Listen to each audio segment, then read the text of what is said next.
Yeah, hello. Let us discuss about plan stakeholder management.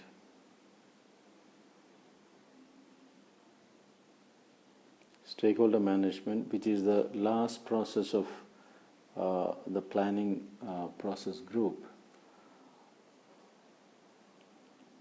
Now, the inputs for develop stakeholder management are the project management plan is the first input.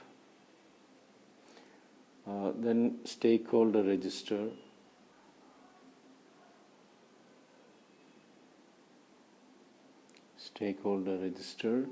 then we have enterprise environmental factors and the organizational process assets.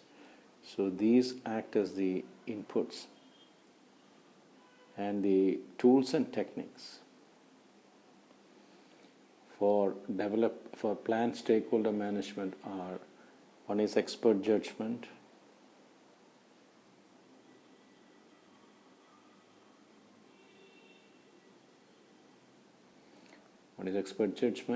then meetings, and analytical techniques.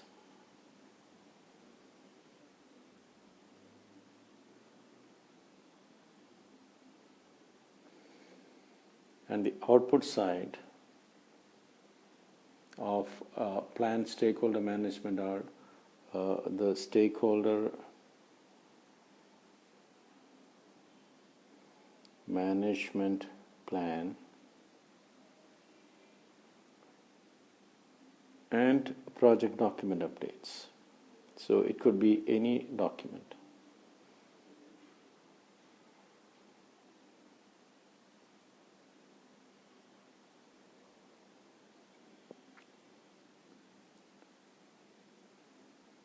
Now, if you really look at the stakeholder engagement levels, the typical stakeholder engagement levels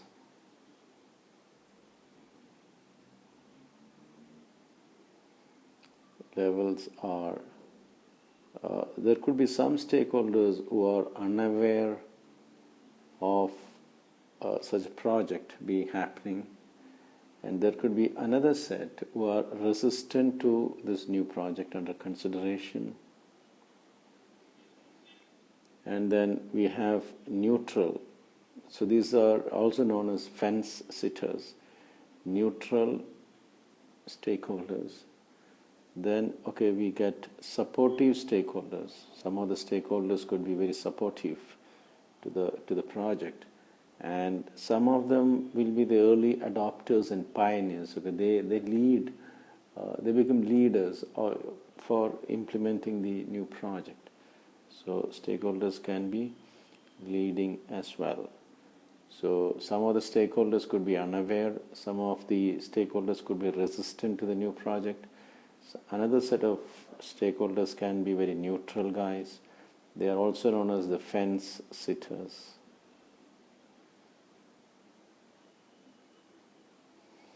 Then we have very supportive people, and then we have very people who are acting as leaders for implementing the new project.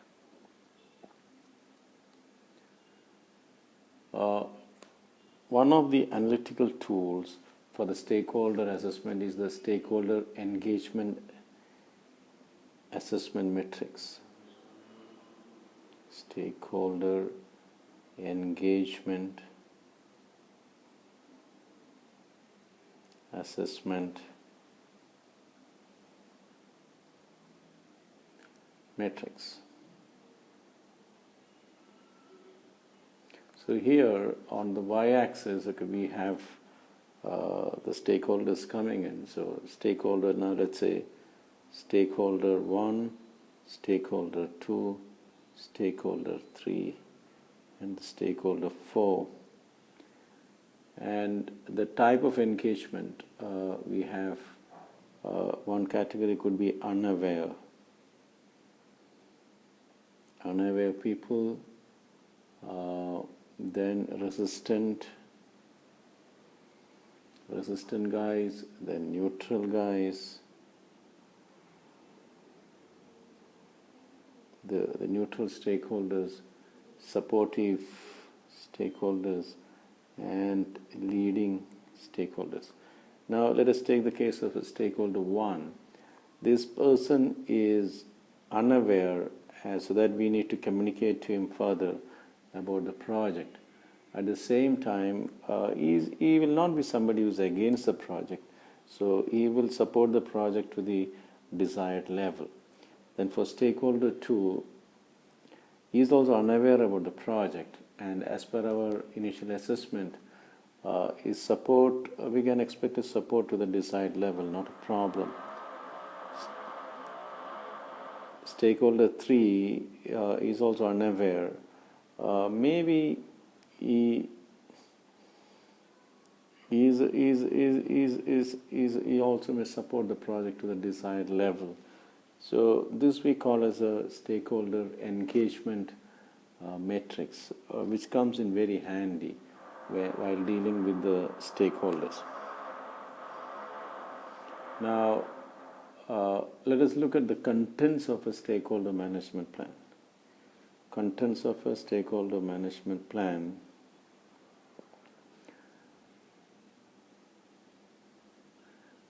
It will have the desired and the current level of engagement.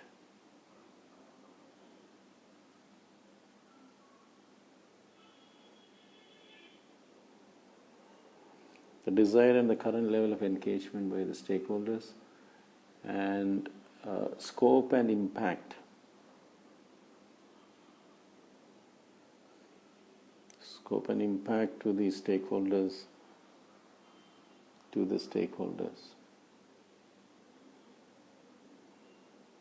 Because of the project. Then interrelationships between the stakeholder.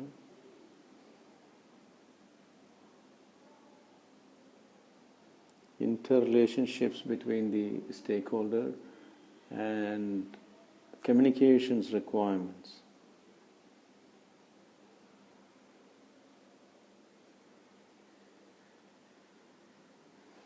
The communications requirement, information to be distributed,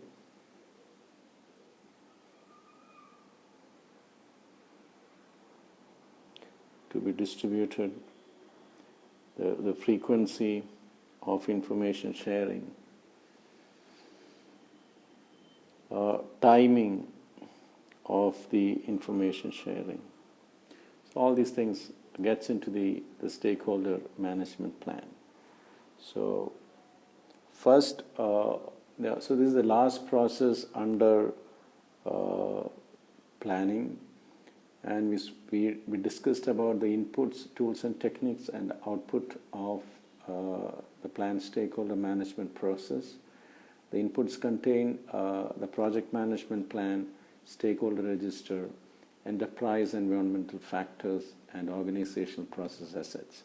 For 90% of the processes, these enterprise environmental factors and organizational process assets will be an input. Then the tools and techniques, we discussed about expert judgment, meetings, and analytical techniques.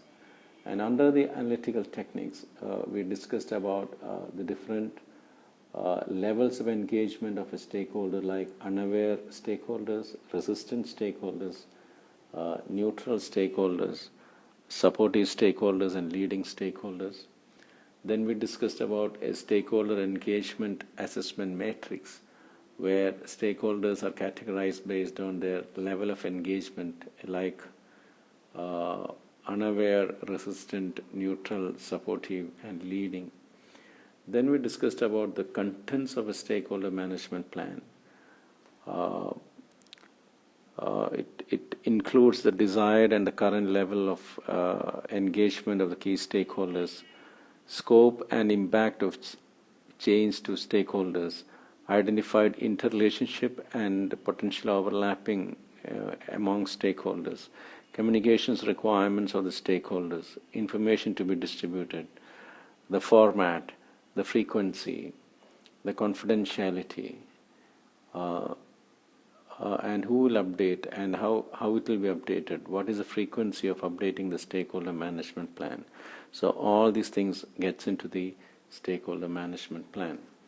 We were referring to pages 400 to 404 of the project management body of knowledge version 5. Thank you.